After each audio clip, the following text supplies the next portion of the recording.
All right, so if you're wanting to check your differentials, if you have the actual differential gears in there, this is normal operation if you rotate it.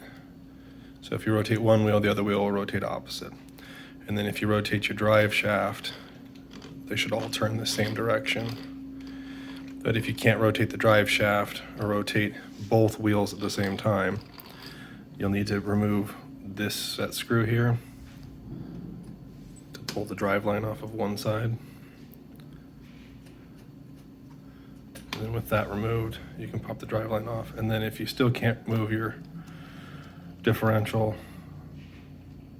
then you'll have to take this apart, and there may be something in here. One of the screws is not tightened all the way in there, so it's grinding against a bearing or something like that.